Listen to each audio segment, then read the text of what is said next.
Current, voltage, potential difference, resistance, कई बातें की। करते करते करते करते दो और कंसेप्ट रह गए अपने लास्ट में, that is the concept of electrical power and electrical energy. बेटा तो दो कंसेप्ट रह गए अपने, electrical power and electrical energy. दोनों को यार कवर अप करा देते हैं, कोई बड़ी बात नहीं है, कर ही लेंगे हम लोग। तो इलेक्ट्रिकल पावर और इलेक्ट्रिकल एनर्जी, ध्यान से सुनना जी। ये जो पावर शब्द है, पावर, ये कोई नया नहीं है, हमने 9th क्लास में पढ़ा हुआ है पावर। अब basically power is basically it is work done per unit time. Basically तो बेटा वर्क, पावर जो है वर्क अपॉन टाइम होता है। P is equal to W/T, unit इसकी वॉट, एक्सेट्रा एक्सेट्रा। लेकिन आपको पता है वर्क एनर्जी भी होता है। अगर आप एनर्जी स्पेंड करते हो तो वर्क होता है, अगर आप वर्क करते हो तो एनर्जी प्रोड्यूस हो सकती है। ओके, तो वर्क एनर्जी एक ही बात है यार। वर्क की यूनिट भी क्या होती है, जाउल होती है। एनर्जी की यूनिट भी क्या हो जाएगी, जाउल ही हो जाएगी। तो पावर वर्क अपॉन टाइम ठीक है, लेकिन पावर एनर्जी अपॉन टाइम भी होता है। Power may be defined as work done per unit time. Power may be defined as energy consumed per unit time. Power may be defined as energy produced per unit time.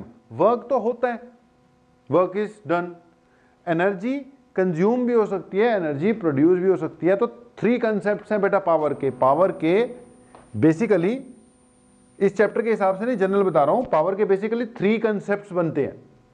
1, जिसमें हम कहते हैं कि power is work done per unit time.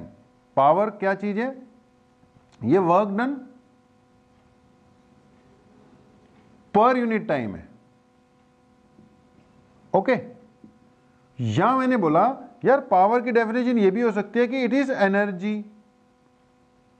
अच्छा, energy consumed per unit time भी हो सकती है। यहां यार पावर का कंसेप्ट एनर्जी प्रोड्यूस्ड पर यूनिट टाइम भी, वो भी पावर है। ओके, अगर आप किसी इंजन की, किसी मशीन की, कहते हैं ट्रैक्टर का इंजन इतने हॉर्स पावर का, तो अगर किसी आप इंजन की या किसी मशीन की पावर की बात कर रहे हो, बेटा इंजन का काम वर्क करना है, मशीन का काम भी वर्क करना है। तो किसी इंजन या किसी मशीन की पावर का मीनिंग है work done per unit time. उसका काम वर्क डन करना है, work done per unit time. Okay, but बेटा if you are talking about some power generating station, मान लो जहां पे बिजली पैदा होती है, पावर जनरेटिंग स्टेशन। तो अगर आप किसी पावर जनरेटिंग स्टेशन की बात कर रहे हो जहां पे बेटा इलेक्ट्रिसिटी जनरेट हो रही है, वो कहते हैं इतने मेगावाट का पावर प्लांट लगा दिया जी, एक्सेट्रा एक्सेट्रा बातें आपने सुनी होंगी। तो यार किसी पावर प्लांट की पावर का मीनिंग होगा एनर्जी प्रोड्यूस्ड पर यूनिट टाइम। एनर्जी प्रोड्यूस्ड पर यूनिट टाइम, ये होगा एनर्जी प्रोड्यूस्ड पर यूनिट टाइम। अच्छा, फिर आपने सुना होगा कि हमारे घरों में ना कई तरह के इलेक्ट्रिकल अप्लायंसेस होते हैं। क्या होते हैं जी? Electrical appliances, bulb, fans. अब इन सब के ऊपर इनकी पावर लिखी होती है। 5 वाट का एलईडी, 25 वाट का एलईडी, 40 वाट की ट्यूबलाइट, 1000 वाट का हीटर, 400 वाट का हीटर। तो बेटा इनके ऊपर भी वोल्टेज लिखी होती है, यानी इनकी पावर लिखी होती है। अब कोई इलेक्ट्रिकल अप्लायंस है, उसकी पावर का क्या मीनिंग है? बेटा इलेक्ट्रिकल अप्लायंस की पावर का यहां पर मीनिंग है energy consumed per unit time. कोई भी इलेक्ट्रिकल अप्लायंस है उसका काम क्या है, एनर्जी कंज्यूम करना है, तो उसकी पावर का मीनिंग है किसी भी इलेक्ट्रिकल अप्लायंस, कोई भी मान लो इलेक्ट्रिकल अप्लायंस है, तो उसकी पावर का क्या मीनिंग है, वो एनर्जी कंज्यूम करते हैं ना, कंज्यूम्ड पर यूनिट टाइम, उसकी पावर का मीनिंग है energy consumed per unit time. Okay, तो वापस आते हैं पावर पर। अब हम इस चैप्टर में इलेक्ट्रिसिटी पढ़ रहे हैं, तो इलेक्ट्रिसिटी में हम बात भी किसकी करेंगे, इलेक्ट्रिकल पावर की ही करेंगे। Okay, we will talk about electrical power only. अब इलेक्ट्रिकल पावर की करेंगे तो यहां पावर जनरेटिंग स्टेशन की करनी चाहिए, लेकिन ज्यादा हम किस पे रहेंगे, इलेक्ट्रिकल अप्लायंसेस वाले कंसेप्ट पे।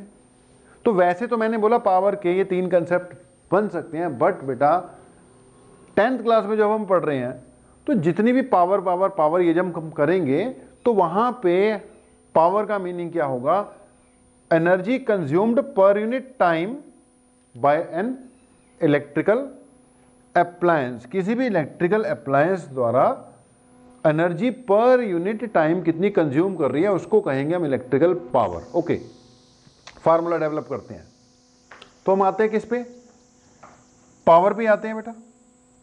ओके, फार्मूला डेवलप करने की ओर बढ़ते हैं। हमें पता है बेसिक बात, power equal to work done per unit time होती है, power is equal to work done per unit time. अब बेटा इलेक्ट्रिसिटी में जब हम पढ़ते हुए आ रहे हैं इतनी चीजें, तो अपने पास वर्क से रिलेटेड एक पोटेंशियल डिफरेंस या पोटेंशियल का कंसेप्ट था। ओके, अब पोटेंशियल क्या था बेटा, it was work done per unit charge.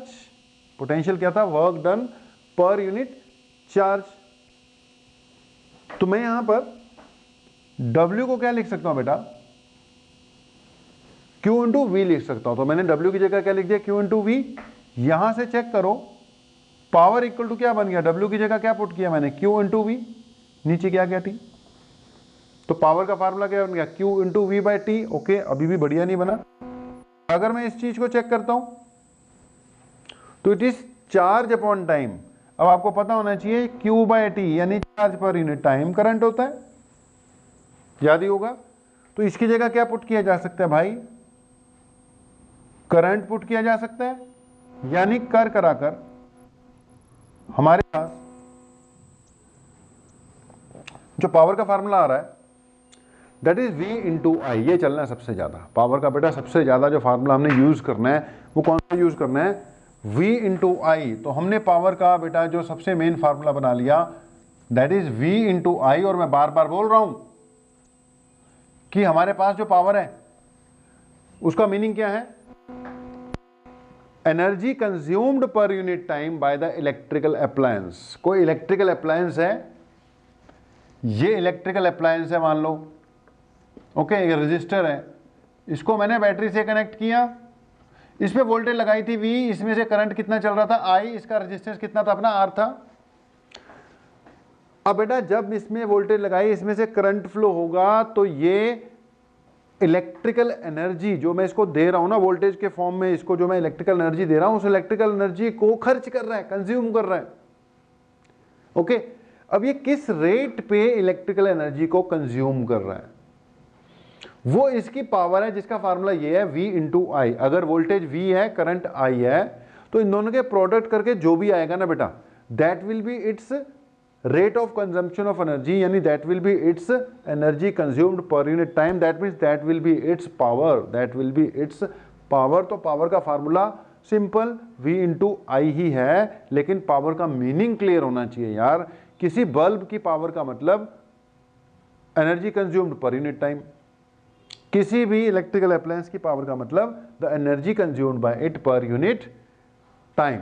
Okay, अगर मैं इसको आगे बढ़ाऊं तो वोल्टेज है, करंट है, रेजिस्टेंस है, तो एक V equal to I R नाम का भी फार्मूला है अपने पास। ओके, यहां से I equal to V by R भी बन जाता है, V equal to I R है, I equal to V by R भी बन जाएगा बेटा। अब अगर इस फार्मूले को थोड़ा सा और मॉडिफाई कर दें हम, तो क्या बनेगा चेक करो। Power equal to V by I तो बेटा है ही, ओके। अगर मैं यहां पर v की जगह बेटा जी आई आर पुट कर देता हूं, तो ये बन जाएगा i into R, okay. i एक पहले से है तो आई स्क्वायर आर हो जाएगा, ये भी पावर का फार्मूला है, इलेक्ट्रिकल पावर का, आई स्क्वायर इंटू आर। अगर मैं बेटा यहां पर v की जगह i पुट कर गया आई आर, तो ये आ गया। अगर i की जगह v बाय आर पुट कर दूं, i की जगह v बाय आर पुट कर दूं, तो क्या बन जाएगा, पावर इक्वल टू i की जगह v by R, v into V, V square हो गया, और नीचे क्या आ गया r। यार ये भी पावर का क्या हो गया, फार्मूला हो गया। तो power equal to v into I भी है, power equal to I square R भी है, power equal to V square R भी है, ओके। ये तीनों किसके फार्मूले हो गए बेटा, पावर के, इलेक्ट्रिकल पावर के। देखो वोल्टेज करंट रेजिस्टर्स इंट्रोड्यूस करा दिया तो इलेक्ट्रिकल पावर के। अगर सिंपल W बाई टी रख रखा है तो कोई भी हो सकती है, E बाई टी रख रखा है तो कोई भी हो सकती है, लेकिन अगर वी आई इंट्रोड्यूस करा दिया तो ये कौन सी होगी, इलेक्ट्रिकल पावर ही हो गई। पावर की यूनिट बेटा वही क्या यूज करनी है, वॉट या फिर किलोवाट, ओके। अब यूनिट तो ये यूज करनी है ना, यहाँ वाट यूज होती है या कौन सी यूज हो जाती है, किलोवाट यूज होती है। तो ये पावर के बेटा तीन फार्मूले, बेसिक फार्मूले, बहुत काम आएंगे आपके। अब अगली बात सुनना, हमने हेडिंग डाल रखी है electrical power and the concept of electrical energy, ठीक है। हेडिंग अपनी चल रही है electrical power and concept of electrical energy. तो अगली बात भी कर देते हैं, इलेक्ट्रिकल एनर्जी भी बातों बातों में निकाल ही देते हैं। तो ध्यान से सुनना, हमने बोला ही है पावर का मतलब energy consumed per unit time, वो तो बोल ही रहे हैं, इतनी देर से बोल रहे हैं बेटा, power means energy consumed per unit time. तो पावर बेटा energy consumed per unit time है ही आपके पास। तो इस हिसाब से energy consumed in a given time किसके इक्वल आ जाएगी, पावर इंटू टाइम के। तो पावर के ये फार्मूले हो गए, एनर्जी पावर इंटू टाइम है बेटा, यहीं से घुमा के कर दिया, energy is equal to P into T. तो चेक करो एनर्जी का फार्मूला क्या हो गया, पावर का अगर मैं v इंटू आई पुट कर दूं बेटा, साथ में t पुट कर दूं, तो ये energy consumed in time t आ गई। या फिर अगर बेटा ये वाला यूज किया होता तो I square R into T आ जाता, ओके। अगर ये पुट किया होता तो energy consumed in a given time क्या आता, V square by R into T आ जाता, ओके जी। तो ये तीन फार्मूले किसके, पावर के, और ये किसके आ गए आपके पास, एनर्जी की एक्सप्रेशंस आ गई। अगली बात एक और सुन लो, इस पे भी क्वेश्चन आ जाता है। वो कई बार कह देता है हीट प्रोड्यूस्ड फाइंड करो, क्या फाइंड करो जी, हीट प्रोड्यूस्ड फाइंड करो। तो बेटा जी पॉइंट ये है कि जितनी एनर्जी कंज्यूम होगी, अगर हम ये मान लें, कई बार ना हीटर वीटर पे क्वेश्चन आ जाता है। अब अगर हम एज्यूम कर लें, अगर हम क्या कर लें, एज्यूम कर लें कि इधर उधर कोई एनर्जी वेस्ट नहीं हुई लाइट वेट के फॉर्म में, तो अगर ये जो आपका रेजिस्टर है बेटा, इसमें से करंट पास किया, तो करंट पास करने से क्या होती है, हीट भी प्रोड्यूस होती है। अब हीट कहां से आएगी, एनर्जी से आएगी ना। वोल्टेज दी मैंने, इसने एनर्जी कंज्यूम की, एनर्जी कंज्यूम्ड इन ए गिवन टाइम के ये फार्मूले हो गए। अब वो एनर्जी गई कहां, वो एनर्जी किस में कन्वर्ट हो गई, लाइट या फिर हीट में कन्वर्ट हो गई। हम एज्यूम कर रहे हैं कि लाइट मान लेते हैं नेग्लिजिबल है, सारी की सारी एनर्जी किस में कंज्यूम हो रही है, कन्वर्ट हो रही है, हीट में कन्वर्ट हो रही है। तो हमने इसको एनर्जी दी, इसने कंज्यूम की, कितनी कंज्यूम की, ये इसके फार्मूले हैं। कंज्यूम कर ली, वो क्या बन गई, एनर्जी के नाइदर भी क्रिएटेड नॉर भी डिस्ट्रॉयड, आपको पता है। तो इसने कंज्यूम कर ली, वो कुछ ना कुछ बन गई होगी, तो वो क्या बन गई, मान के चल रहे हीट बन गई, लाइट वाइट कुछ नहीं बनी, हमने इग्नोर कर दिया। तो अगर हम मान के चलें कि सारी की सारी एनर्जी किस में कन्वर्ट हुई है, हीट में कन्वर्ट हो रही है, जैसे कि हीटर वीटर के फॉर्म में, तो बेटा कई बार क्वेश्चन हीट प्रोड्यूस पे आते हैं, तो मैंने बोला जो हीट प्रोड्यूस्ड है वो किसके इक्वल है, वो एनर्जी कंज्यूम्ड के इक्वल है। अब इस हिसाब से हीट के फार्मूले एनर्जी के बराबर हो जाएंगे, मतलब हीट का फार्मूला या तो क्या हो जाएगा पावर इंटू टाइम, या क्या हो जाएगा V into I into time, या फिर क्या हो जाएगा I square into R into time, या फिर क्या हो जाएगा V square by R into time. तो यार जैसे एनर्जी के फार्मूले थे वैसे ये तीन किसकी एक्सप्रेशंस आ जाएंगी, हीट प्रोड्यूस की एक्सप्रेशन आ जाएंगी। किसकी बेटा, हीट प्रोड्यूस की एक्सप्रेशंस आ जाएंगी। तो ये आगे पावर के फार्मूले, these are expressions for energy consumed, ये है हीट प्रोड्यूस्ड। अच्छा एनर्जी कंज्यूम्ड कौन सी वाली है बेटा, इलेक्ट्रिकल एनर्जी कंज्यूम्ड। कौन सी, इलेक्ट्रिकल एनर्जी कंज्यूम्ड। जो हम घरों में इलेक्ट्रिसिटी यूज करते हैं वो भी इन्हीं एक्सप्रेशन से, इन्हीं फार्मूलों से कैलकुलेट की जाती है कि जो हम एनर्जी कंज्यूम करते हैं ना बेटा, वो भी कौन सी वाली एनर्जी कंज्यूम करते हैं, इलेक्ट्रिकल एनर्जी ही कंज्यूम करते हैं। उसी के हिसाब से फिर हमारे बिल वगैरह आते हैं। अब बेटा एक और पॉइंट कर लेते हैं, अगला पॉइंट है यार commercial unit of electrical energy. बेटा यार ये जो इलेक्ट्रिकल एनर्जी हम कंज्यूम करते हैं ना अपने घरों में, अभी मैं बात कर रहा था, it is measured in A special unit जिसको यूनिटी कहते हैं। जिसको क्या कहते हैं, यूनिटी कहते हैं। आपने सुना होगा कि जब बिल आता है तो उसमें होता है कि 200 यूनिट्स कंज्यूम हो गई या 300 यूनिट्स कंज्यूम हो गई। कई बार ज़्यादा बिल आ जाता है, पापा डांटते भी हैं कि भी इतनी यूनिट फूक दिए तुम लोगों ने। तो बेटा वो जो यूनिट वर्ड यूज होता है ना, that is actually commercial unit of electrical energy. थोड़ा सा 5-7 मिनट का पॉइंट है, डिस्कस कर लेते हैं। तो अगली बात आ गई commercial unit of electrical energy. ध्यान से सुनना बेटा, इलेक्ट्रिकल एनर्जी मैंने बोला पावर इंटू टाइम है। अच्छा पावर वॉट में मेजर करने की बजाय किलोवाट, अब रोज रोज में थोड़ी मेजर करते रहेंगे, हम देख लेते हैं कि काफी सारे पावर कंज्यूम हो जाने तो फिर इकट्ठे मेजर कर लेंगे। इसलिए पावर को वॉट में रखने की बजाय इसको बेटा किस में यूज करते हैं, किलोवाट में। अब वही बात कि हर सेकंड पे मेजर करने की बजाय आवर के हिसाब से मेजर किया जाता है। हर सेकंड पर सेकंड, हर सेकंड कितनी कंज्यूम हो रही है वो छोड़ो, क्योंकि अब हर सेकंड थोड़ी मेजर करता रहेगा बंदा, ये आवर्स के हिसाब से होता है कि इतने आवर्स में इतनी कंज्यूम हो गई। तो पावर वाट की बजाय किलोवाट में रख दो, टाइम सेकंड्स की बजाय आवर्स में रख दो, रहेगी अभी भी ये एनर्जी, लेकिन बेटा इसकी यूनिट बन जाएगी किलोवाट आवर। इसकी यूनिट क्या हो जाएगी, किलोवाट आवर। अब याद रखना kilowatt hour is the commercial unit of, it is commercial unit of electrical energy बेटा, it is the commercial unit of electrical energy। इसी को किलोवाट आवर को ही बोर्ड ऑफ ट्रेड यूनिट कहते हैं। कौन सी unit, board of trade unit, यानी कमर्शियली जो यूज होती है।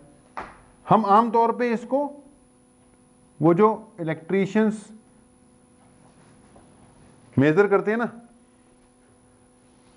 उसको यूनिट ही कह देते हैं। तो 1 यूनिट का मतलब 1 किलोवाट आवर। अगर आपका बिल ये कह रहा है कि आपने 200 यूनिट कंज्यूम की है तो दैट मीन्स कितनी एनर्जी कंज्यूम की है आपने, 200 किलोवाट आवर एनर्जी आपने क्या कर लिया है, कंज्यूम कर लिया है। तो इट इज किलोवाट आवर। तो कमर्शियल यूनिट क्या है इसकी, किलोवाट आवर है बेटा।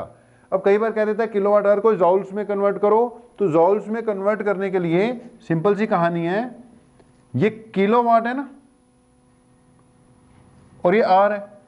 अब इसको वापस जब जॉल में लेके जाओगे तो आप इसको लिखोगे 1000 वाट, किलोवाट का मतलब 1000 वाट, और जो आर है इसको लिखोगे 3600 सेकेंड्स बेटा। अब इसको अगर मैं लिखता हूं तो मैं लिखूंगा 36 इंटू 10 की पावर 5, 1 2 3 4 5, ये बन गया वाट, ये बन गया सेकेंड। इसको लिख देते होते हैं 3.6 इंटू 10⁻6, देखो एक पॉइंट यहां लगाया, इसको जीरो दे दिया। और वाट सेकेंड का मतलब, वाट सेकेंड, वाट ऐसा यूनिट है बेटा, सेकेंड भी ऐसा यूनिट है, joule, watt second mean joule. तो मैं कह सकता हूं 1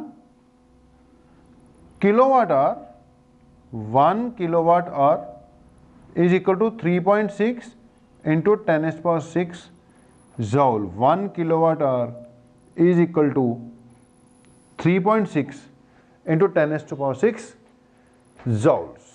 अभी इतना करो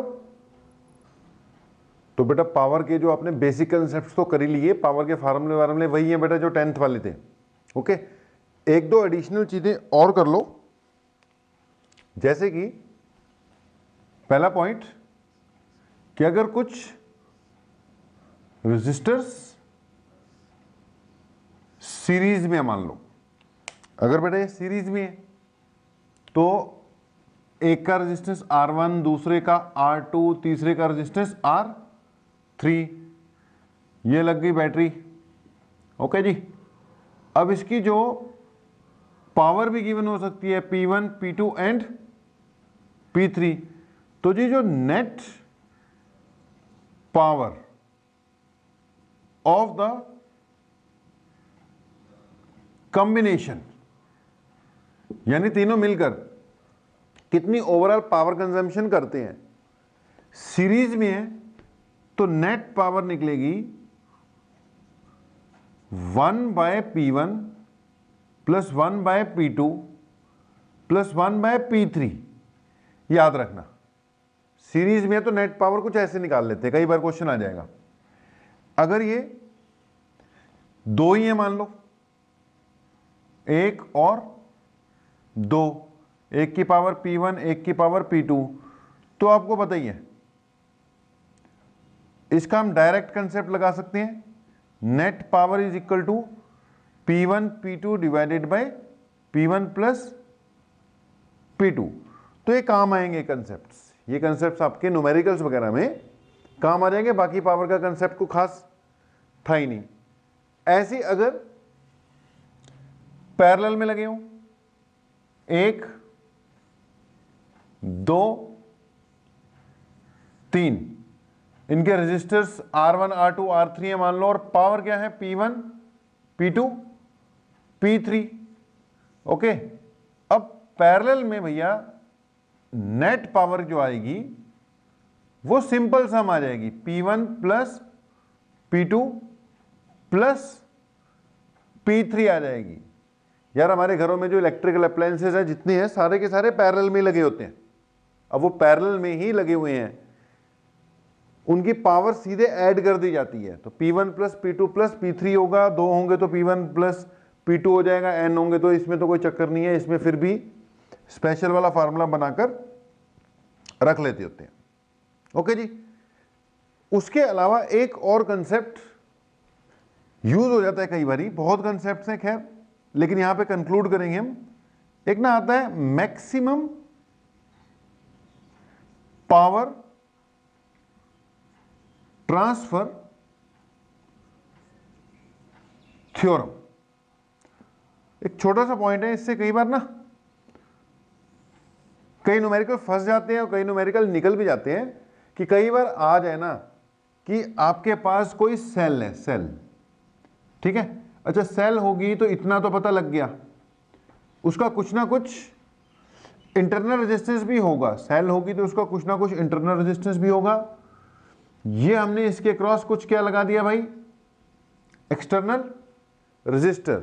ये सेल है, ये इसका इंटरनल रेजिस्टेंस, ये एक्सटर्नल रेजिस्टेंस। करंट मान लो इसमें से चल रहा है आई, आई आपको पता ही है, net voltage upon net resistance करके लिखते होते हो। ओके, अब इसके थ्रू अगर मैं पावर कैलकुलेट करूं तो पावर का फार्मूला लगाऊंगा मैं I square into R. Okay, अब आई की जगह क्या पुट कर सकता हूं, E upon R plus R into R, इसका स्क्वायर भी है। ओके जी, अब ये बेटा पावर है। अब पावर जो है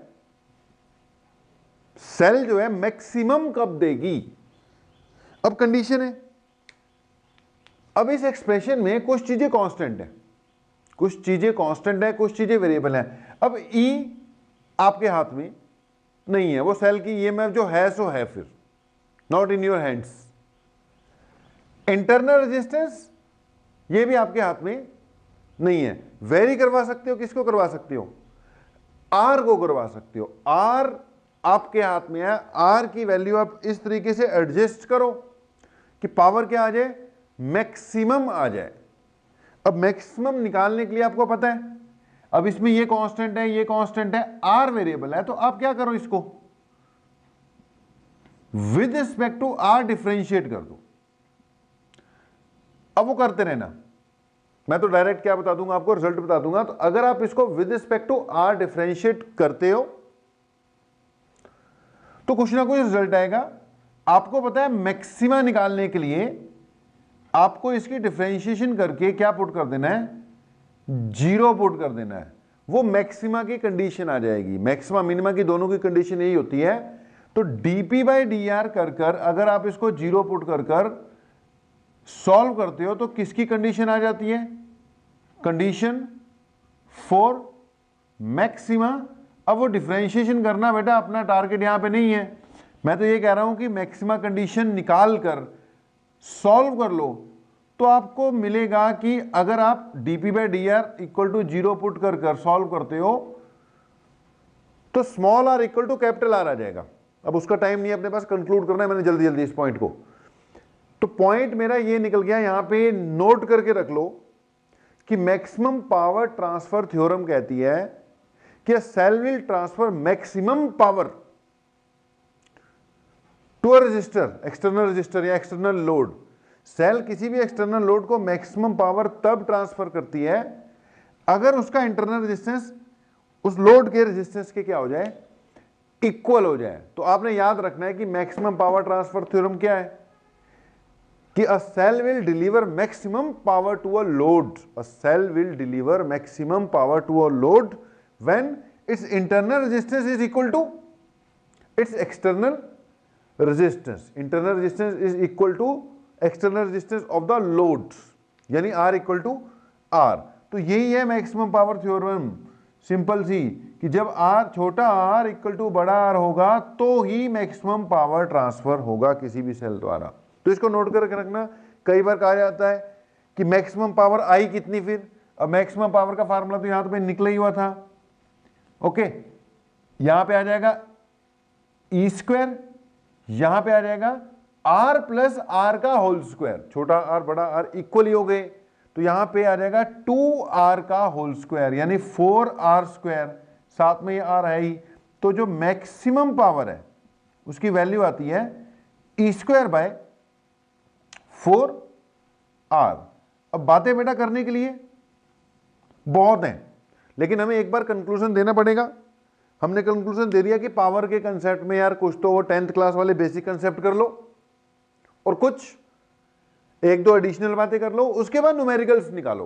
न्यूमेरिकल्स निकालोगे, दो चार नई बातें उसमें अपने आप ही आती रहेंगी। न्यूमेरिकल्स में अपने आप बेटा जो चीजें रह गई हैं वो कवर अप होती रहेंगी, क्योंकि यहां पे पॉइंट्स लिखाने लग जाएंगे तो उनका कोई फायदा नहीं है, वो भूल भाल जाएंगे। सीधा न्यूमेरिकल निकालेंगे, वहां पे जो भी बातें आनी होंगी वो आती रहेंगी। ओके, तो इसके साथ बेटा अपना करंट इलेक्ट्रिसिटी वाला चैप्टर क्या कर दिया हमने, टोटली कंप्लीट कर दिया। एक दो दिन इसके क्या करने वाले हैं, अब हम वर्कआउट करने वाले हैं और जल्द ही हम न्यू चैप्टर की ओर बढ़ेंगे। Thank you.